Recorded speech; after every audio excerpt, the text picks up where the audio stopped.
You catch yourself muttering in an empty room, wondering if it's a bit strange.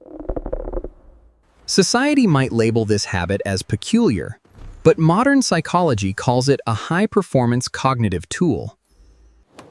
This isn't about loneliness. It's about a brain actively working to optimize itself in real time. For the introspective and self-aware, this habit is far from a flaw. This isn't about loneliness. It's about a brain actively working to optimize itself in real time.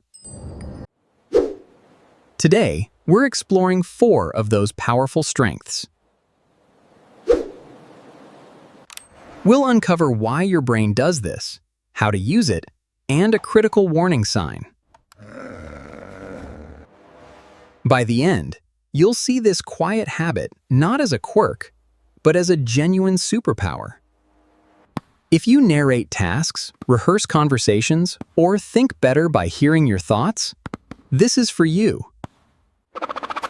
For years, we were taught that externalizing thoughts was a sign of instability. However, new cognitive science research has completely flipped that script. Scientists now understand that for complex tasks, the brain needs to think aloud to process information effectively. It's like using a cognitive workbench, laying out your thoughts to inspect them one by one. In this video, we're going on a deep dive together. We'll break down 4 psychological traits this habit cultivates, give you pro tips, and show the difference between productive self-talk and rumination. We'll break down 4 psychological traits this habit cultivates, give you pro tips, and show the difference between productive self-talk and rumination. The first hidden strength is one of the most powerful for personal growth: accelerated learning. Have you ever tried to assemble furniture or learn software just by reading instructions silently? It often feels like you're reading a foreign language.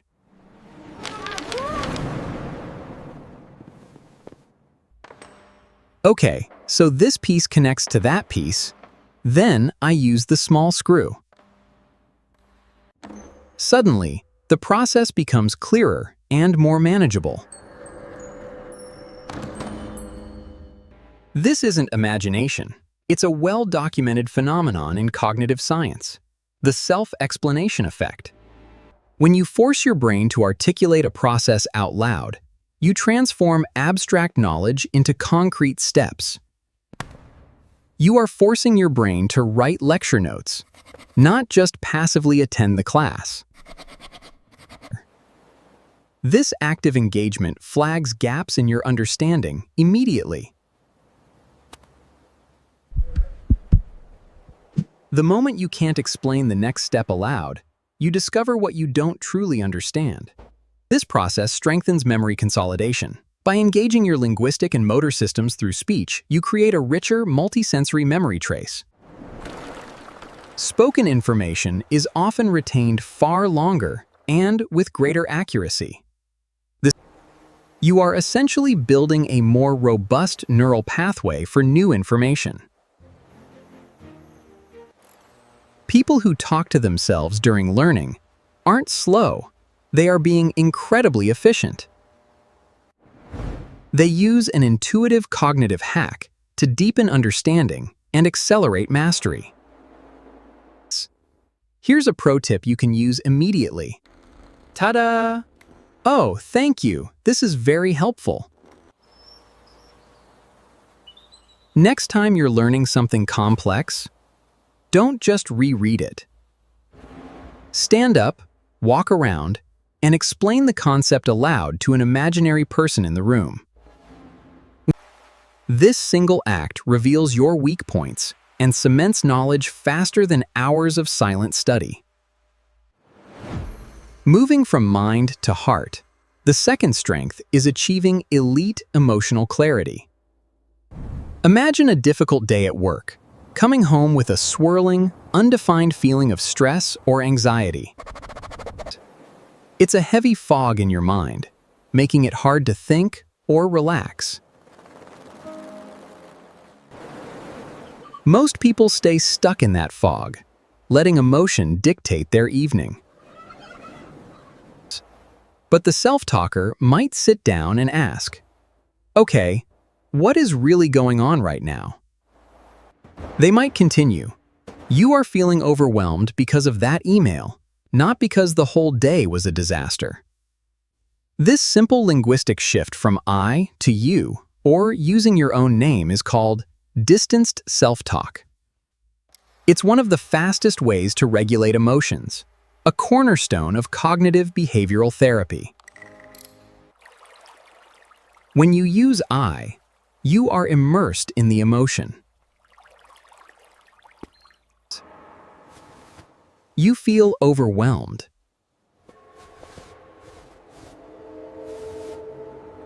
You go from being lost in an emotional storm to being the weather reporter, describing it from a safe distance. This psychological distance gives your rational brain a chance to come back online. It allows you to label the emotion, which studies show can reduce its intensity. And notice how the red emotion became calmer once the label was applied. You can untangle frustration, disappointment, and fear, rather than being choked by a single knot of bad feeling. This isn't about suppressing emotions. It's about processing them with precision. People who do this naturally don't get swept away. They learn to navigate their feelings. Pro tip: create an emotional check-in script. When strong negative emotion arises, ask yourself, what is the primary feeling here? Then ask, what is the story I am telling myself about this feeling? This act of externalizing and questioning the narrative can instantly shift your perspective. Cognitive and emotional benefits are immense, but there's a crucial warning that can turn this tool into a trap. Now, we address the elephant in the room. Not all self-talk is created equal. The strengths we've discussed come from constructive self-talk. But there's a dark side, a pattern called rumination that can be incredibly destructive. Understanding the difference is key to truly mastering your inner voice. Here's the simplest way to tell them apart. Constructive self-talk is forward-looking and solution-oriented. It is past-focused and problem-obsessed. Productive self-talk builds a ladder out of a hole, while rumination just gives you a detailed tour of the hole. You know, sometimes I feel really worn out. It just seems like no matter what I do, I'm always tired and the world keeps moving. Okay, that was not my best moment. What can I learn from this? Next time, I will double-check data and rehearse the opening more. It acknowledges the mistake, extracts a lesson, and creates a plan for the future. Now, notice the rumination voice. I can't believe I did that. That's so stupid. Everyone must think I'm an idiot. I always mess things up. Do you see the difference? Rumination offers no solution. It just replays the failure on a loop, making it feel bigger each time. It spirals inward, digging the hole deeper. The first step to fixing this is simple awareness. This is rumination. That act of labeling can break the spell, giving you space to switch to a more constructive inquiry. Now that we know the trap, let's talk about unlocking your natural blue sky creativity. Creative thinking is often about making novel connections between seemingly unrelated ideas. While silent thought follows linear paths, speaking your thoughts aloud can shatter those patterns. Yeah, that's exactly it. Proper self-talk isn't a sign of loneliness. It's holding a meeting with your personal board of directors. There's the skeptic voice, the wild dreamer, and the practical project manager voice. By voicing these different perspectives, you can literally play them off each other.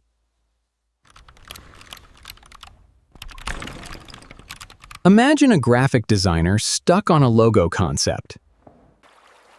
Silently, they might just stare at the screen, stuck in a rut. But then they start talking. What if it wasn't a sharp shape? What if it was fluid?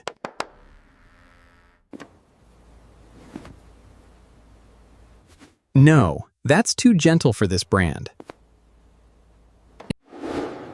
Okay, but what if we combine the sharp font with a fluid icon?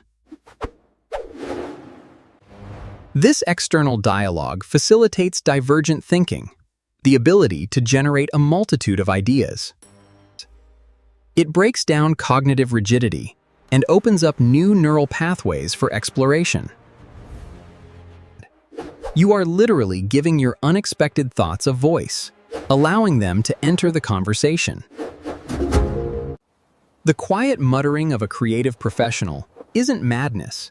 It's the sound of innovation being born. Here's a creative pro tip. When brainstorming, use your phone's voice memo to record yourself talking through the problem for 5 minutes without stopping. Avoid judging or filtering.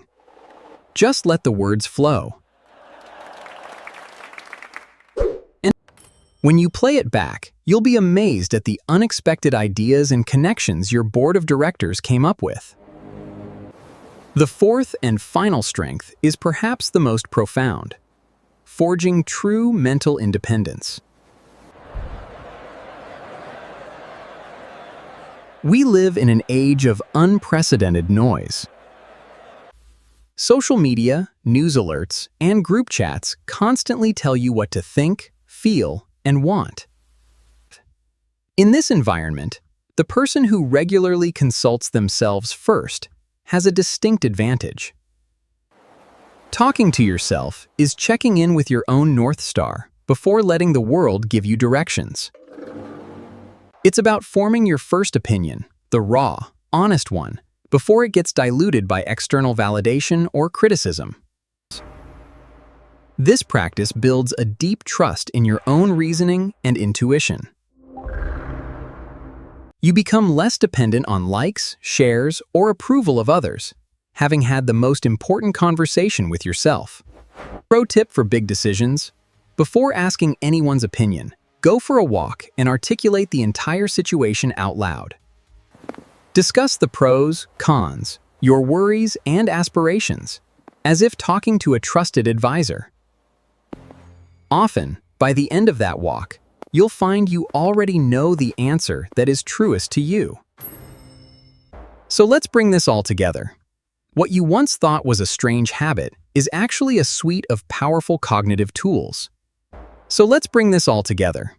What you once thought was a strange habit is actually a suite of powerful cognitive tools. The key, as we've discovered, is wielding this tool with intention. It means using it to build ladders, not just to tour holes. So next time you find yourself pacing and muttering, don't feel strange, feel powerful. Recognize that you are engaging in a sophisticated act of self-coaching and self-discovery. In a world screaming for attention, learning to listen to yourself is the ultimate act of intellectual sovereignty. If this video helped you understand your mind, consider subscribing for more deep dives into the psychology of daily lives. And, before you go, I have a two-part question for you. Drop a comment below. Is your self-talk mostly a constructive tool, or sometimes a bit of a trap? And which of these 4 strengths resonated with you the most?